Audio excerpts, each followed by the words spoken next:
Okay, good morning. Welcome to the Town Meeting Program. Today is April the 6th, 2020, and we continue our series of shows doing our best to keep you up to date on what's going on with our new friend, COVID-19. COVID-19 is just practically all there is to discuss, it seems like these days. And we are brought to you by Cordova Wireless Communications, which is your local cell phone provider, providing your local talk show, keeping those dollars in town, which is a big deal, especially in times like we're facing here. And we very much appreciate their sponsorship and extensive support of local radio, so we can try to do our job for you here and keep the information flowing. Normally, I like to start with the city news release, and we will be bringing you the latest one of those here. But something else interesting happened, as I'm sure many of you know, right towards the end of Friday, I think it was, where the changing thoughts about the value of face masks kind of turned a corner in terms of national and state policy, which was kind of an evolving situation, like many of the things associated with the virus. The guidance that came out initially was pretty obviously born out of a concern that if officials began talking about masking, that there would immediately be a run on the types of masks, these N95 masks and the surgical masks that the healthcare professionals use, and that they would just completely run out, which, you know, if all the healthcare workers get sick, then you can imagine how bad things would get. And not only that, people were thinking that by wearing masks, they were preventing themselves from getting the virus and might be emboldened to not follow the social distancing advice and so on. In observing this all along, it became pretty clear that a couple of things happened that they couldn't have been certain would happen in the early days when the no mask recommendation was being made. First of all, that people would launch into making their own on such a widespread basis, and also that people would adhere to the social distancing mandates. Because early on, it kind of looked like people just didn't care, and they were going to go out and do their thing. I mean, spring break in Florida was a perfect example. You know, thousands of people saying, oh, I've been waiting for spring break for months, and I don't want to lose my spring break. And so they just ignored it. And, you know, but since then, people have begun to realize more and more that this is serious, and they are participating in social distancing and recognizing the value of that. So as that tide has sort of turned, the health officials are now saying masking is not a bad idea. In fact, we urge you to consider it if you have to be out in public, but recognize masking is not going to keep you from catching the virus. It may help some, but it's not a preventative. And also, still, don't consider it a primary defense. In other words, don't feel more empowered to go out and say, oh, well, I had to totally social distance before, but now that masks are out, I can go and do other things. They are really, really trying to emphasize for people to absolutely not feel that way. Do everything exactly the same way you would do it if you didn't have a mask, and then add the mask for an even added layer of protecting other people, which is what masking is about. It's not necessarily going to help you, but it will definitely keep you from infecting others, because people without symptoms can still be spreading this. And so that's the idea. Largely something nice that you can do for other people. Now, that being said, let's read the actual text of the health alert here that came out from the state on the 3rd. This is from Dr. Zink and Commissioner Crum. Dr. Zink is becoming everybody's favorite hero across the state here lately. This is Health Alert 10, And if you want to read it, by the way, it's available at coronavirus.alaska.gov. This is recommendations regarding the use of cloth face coverings. Scientific evidence available to date indicates that asymptomatic and pre-symptomatic shedding of the virus that causes COVID-19 is occurring. This means that people who have no symptoms whatsoever may be infected with the virus and capable of transmitting it to others when interacting in close proximity.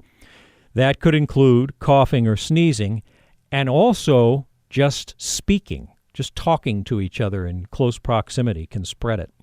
This heightens the need for community-wide implementation of control measures to prevent the spread of COVID-19 among people who are not experiencing symptoms of illness, which is basically everybody.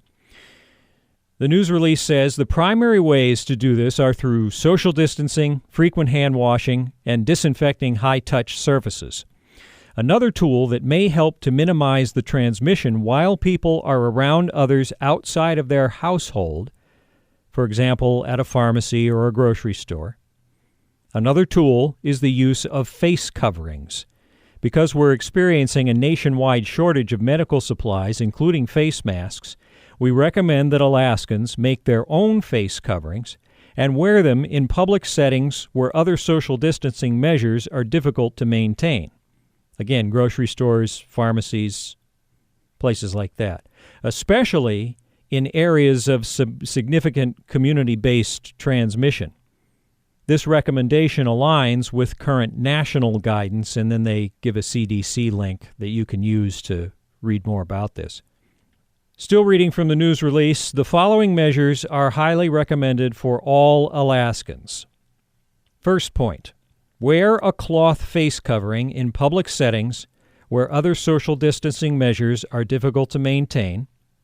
Next point, make sure the face covering covers both the nose and mouth. Next point, don't remove the face covering until you return home. Next point, when removing the face covering, avoid touching the front of it because it may be contaminated. Instead, remove it by grasping the ear loops or ties or bands, and then immediately discard, or if it's reusable, place in a designated container for laundering. Next point, wash your hands immediately after removing the face covering and before touching anything else. Next point, wash face coverings in hot soapy water between uses. Next point, do not wear N95 or surgical masks. These are needed by healthcare workers and first responders.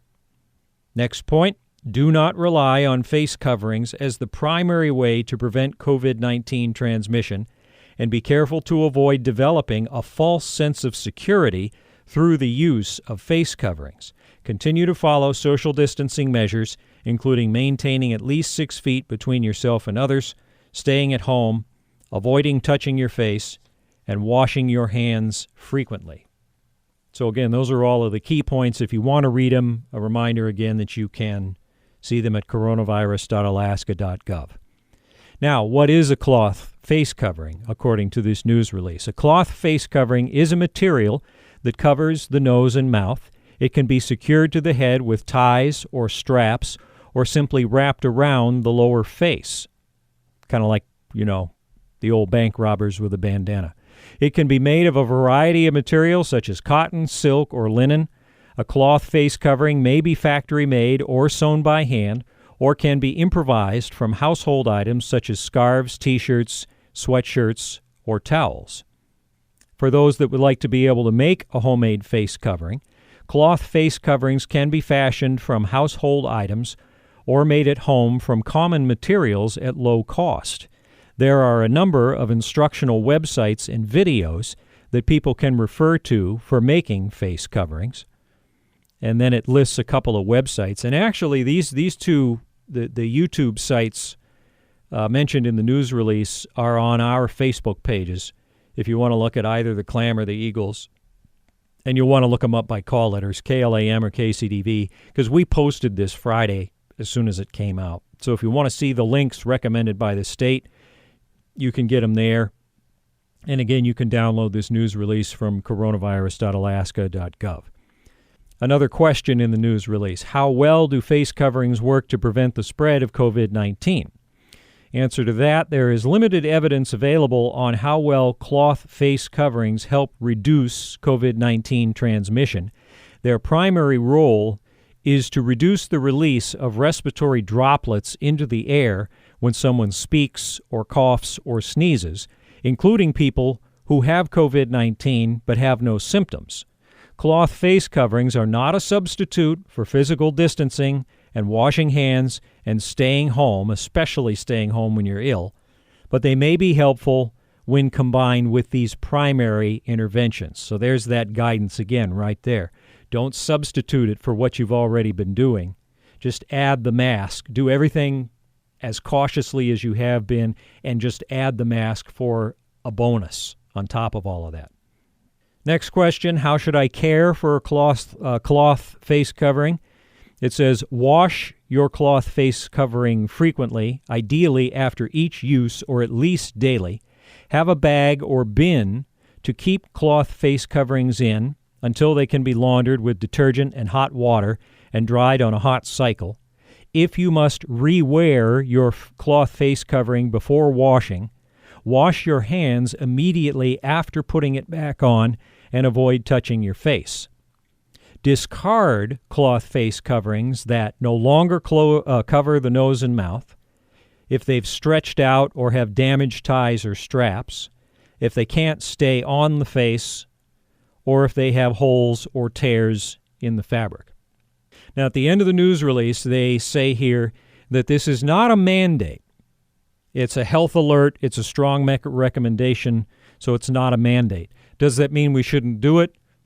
My opinion, absolutely not. I totally think everybody should. If for nothing else, to just show, that we support one another. However, if you see somebody out that doesn't have one, don't stab them with a pitchfork. Don't yell at them. Don't call them names. Don't say, you blankety blank, uncaring blankety blank. Don't say, I'm going to call the police and get you arrested or something, because that makes you wrong and kind of silly if you do that kind of stuff, and not real helpful, as a community-minded person. Obviously, any communication you want to have with somebody because they might not know or might not realize it's important, civil discourse, you bet. Let's all help one another as much as we can.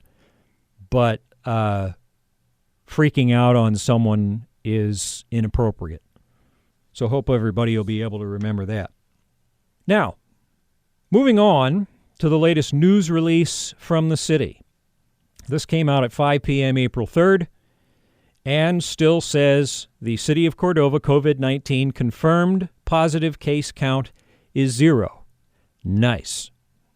The first item that the city is speaking to with this document is testing in Cordova. And here again, now this is a document you can download and read if you would like at cityofcordova.net. It's the April 3rd news release number 13. Testing in Cordova. As of April 2nd, there have been 9 COVID-19 tests conducted in Cordova with 0 positive results. Between Cordova Community Medical Center and the Alanka Community Health Center, we have the capability to test 300 people in Cordova at this time. More tests have not been administered because individuals have not been sick enough to meet the CDC guidelines for testing.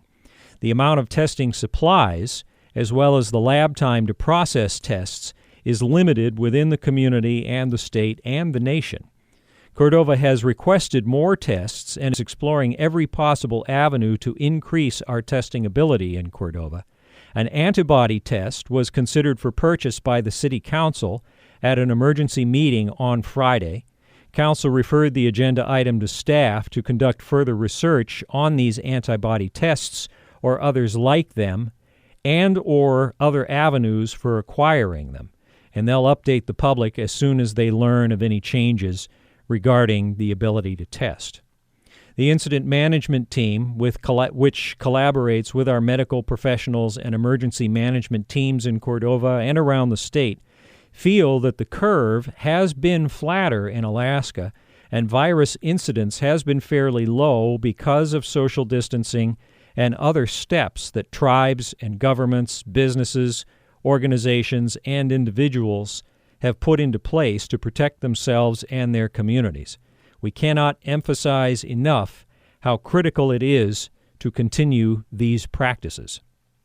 Moving right along, kind of to re-summarize activity from last week. The city wanted to call attention back to Emergency Order 2020-2, which was effective on March 30th and is available for review in its entirety at cityofcordova.net. Now and this is our local emergency order, and what that does is establishes individual distance protocols in acknowledgement of the heightened health risk posed by travelers to Cordova. Level 1 protocols are established for people who have been in Cordova for more than 14 days and include maintaining at least 6 feet of social distance from everyone outside your household and following all local, state, and federal health mandates.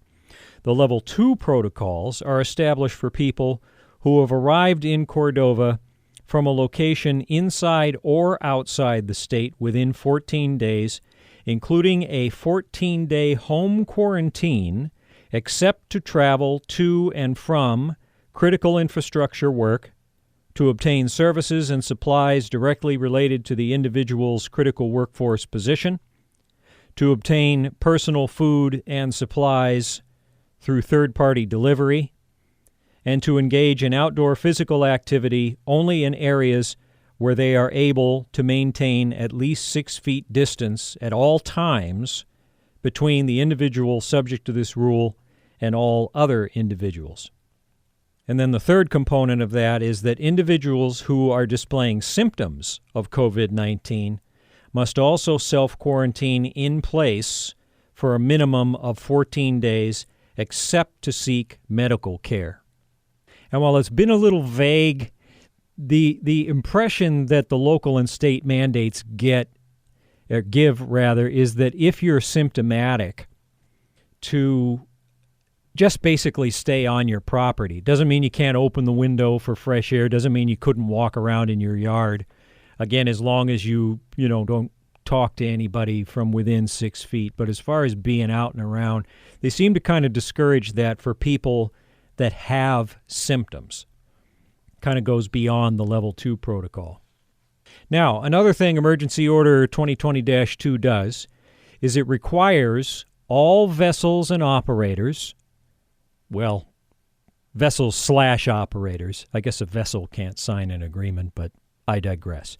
It requires all vessels/operators to sign mutual aid agreements, which identify the measures taken by the city, as well as protections provided by the operator to prevent the spread of COVID-19 amidst the operator's employees and customers, and within the Cordova community at large.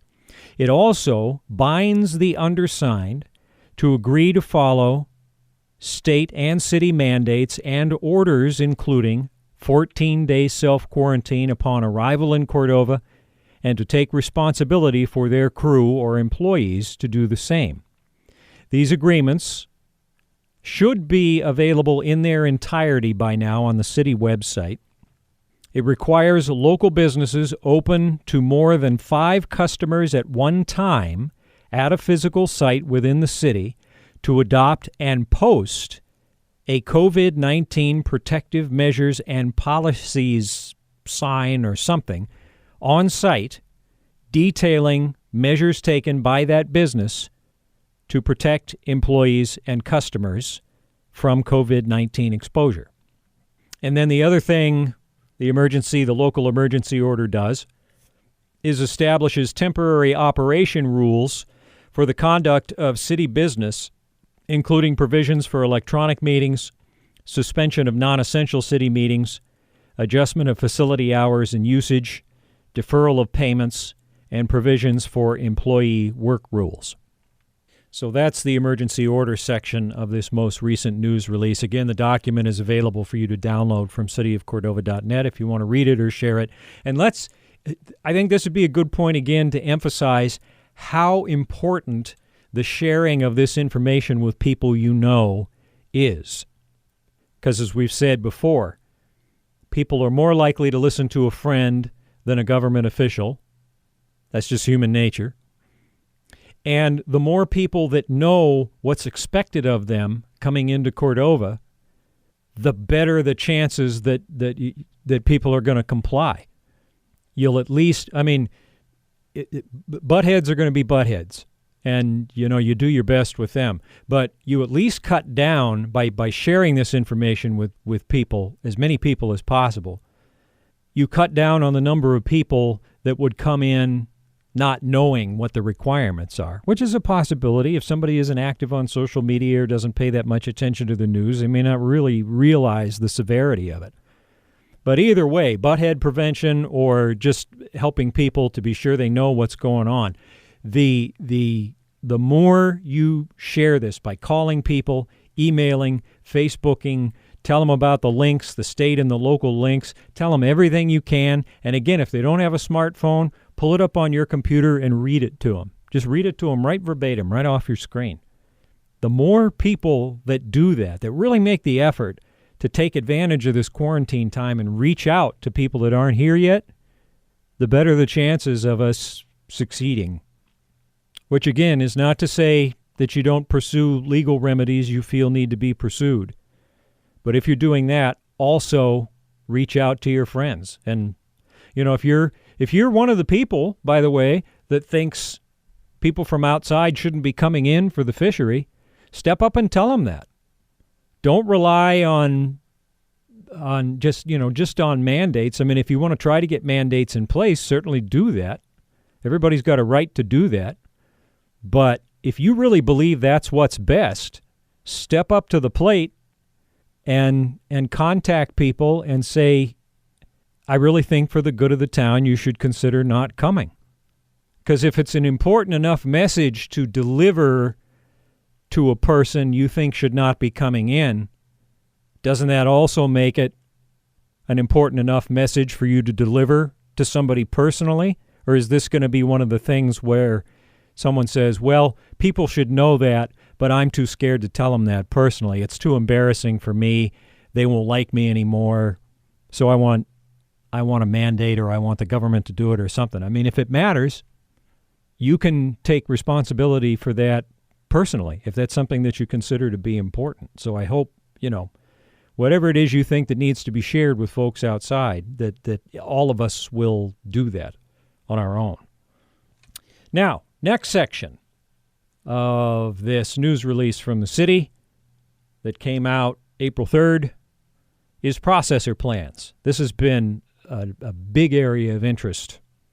The City of Cordova Incident Management Team continues to work closely with processors and local leaders in the commercial fishing industry to ensure compliance with state and city mandates, provide clarification on protocols, communicate local expectations, assist in planning of mitigation measures, and provide expert guidance from local healthcare professionals. All processors are submitting plans to the state of Alaska and City of Cordova detailing how they plan to quarantine all staff arriving from out of town for 14 days. Some plans may even include closing their campus to incoming and outgoing traffic altogether, or keeping staff on premises for the entire season. Each processor also plans to transport new arrivals directly from the airport to their facility.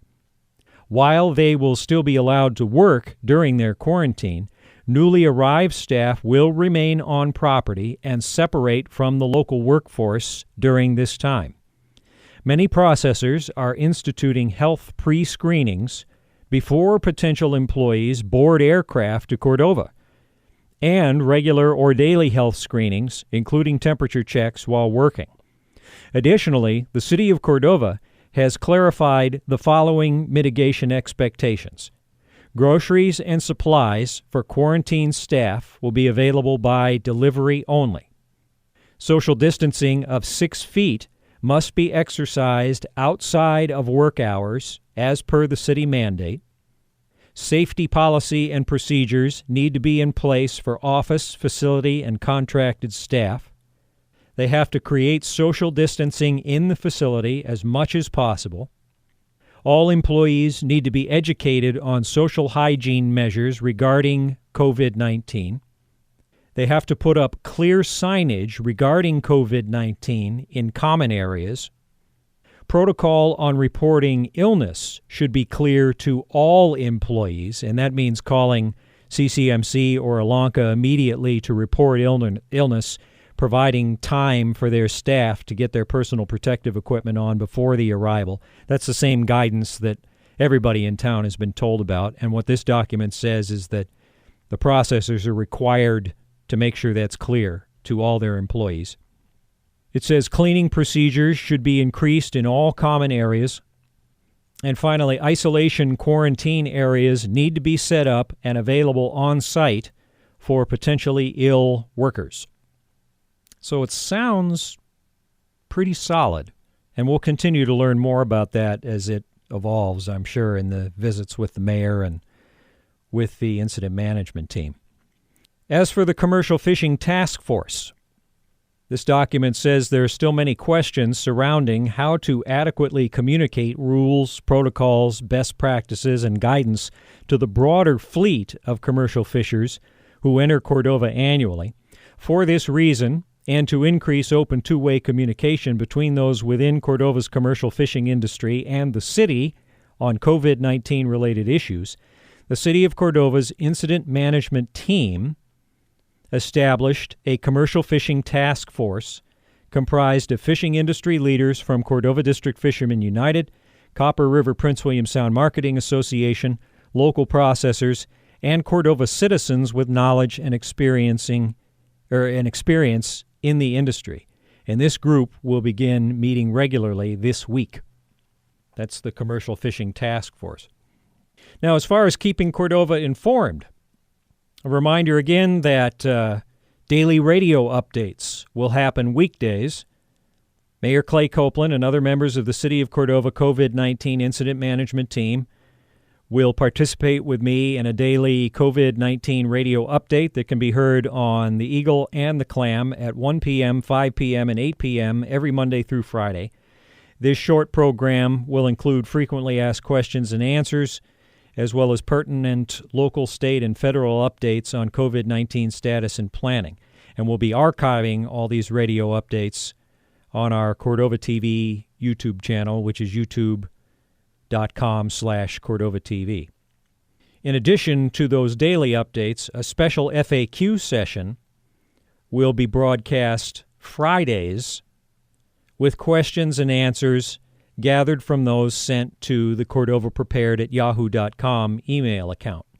And that will air at 5 p.m. on KLAM and also be archived at youtube.com/Cordova TV.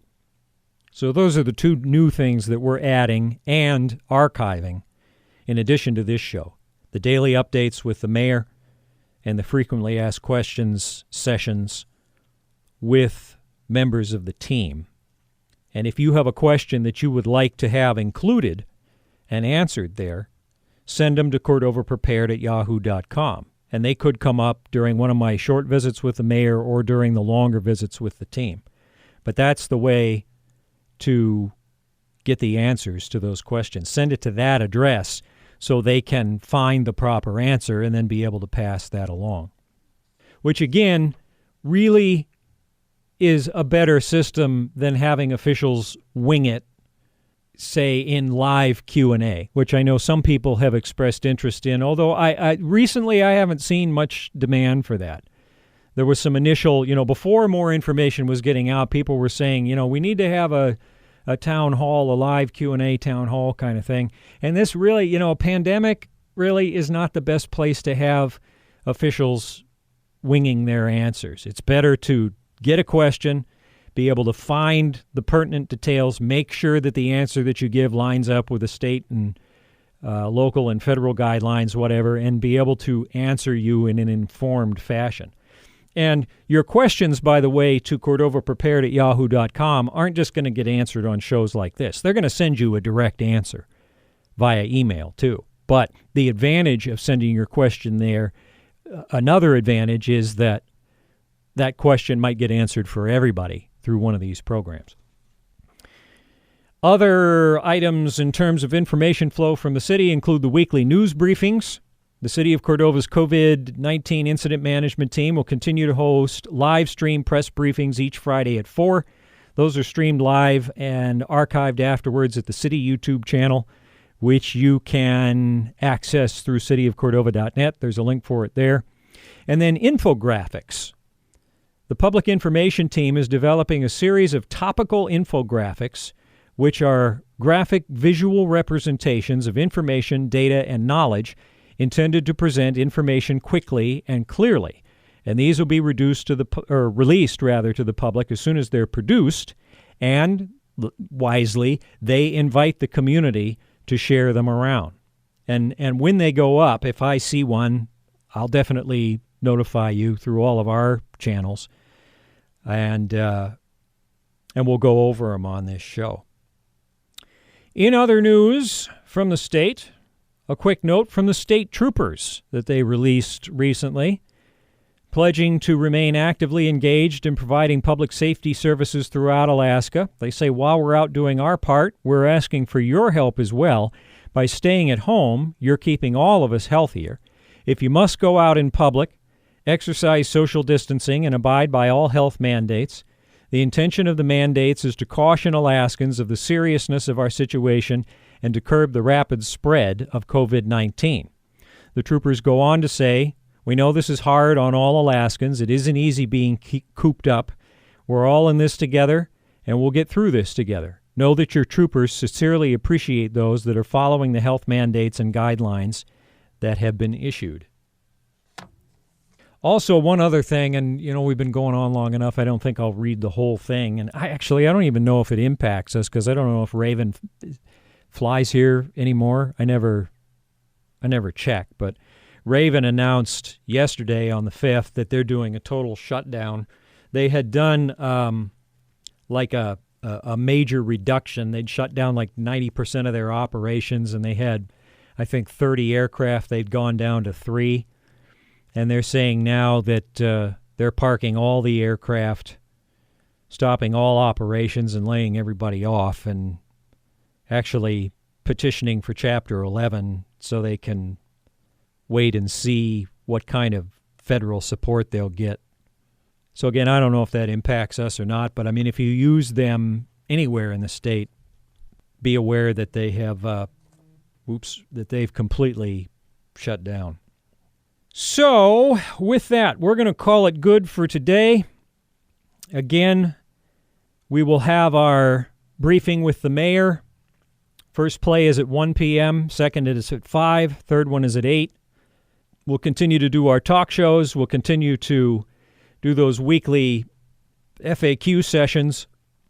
And anything that you miss on the radio, Robbie gets these shows up on the YouTube channel as soon as possible after whatever the program is airs. So, and he's even color coding the different types of shows, because again, we're doing talk shows, we're doing mayor briefings, and we're doing incident management team FAQ sessions. So he's assigned a different color to each one that makes them easy to spot. So if you go to youtube.com/Cordova TV, that's our Cordova TV channel that Robbie has created, and he's doing a great job keeping everything current on there. So this show, if you joined it late or anything that you've missed, tune on in there. We're happy to do our best to take good care of you. We want to thank, speaking of taking good care of people and us in radio, Cordova Wireless Communications. They and CTC, great supporters of local radio. We wouldn't be able to operate without them, not just doing the talk show, but their significant support is what keeps the transmitters on around here. So I want to thank them very much, along with all of the sponsors that make this whole thing work. We don't We don't get government funds or bailouts or anything like that. The only reason that we are here is because of the local advertisers that continue to support the station even during these weird times. And so every time you hear a commercial announcement from one of these folks, wave at them from 6 feet away because they're what makes the difference. And in the case of this specific show, Cordova Wireless Communications. Thank you again. We'll get you the rest of your 10 a.m. hour programming, and we'll see you back at 1 for the mayor's briefing right here on KLAM.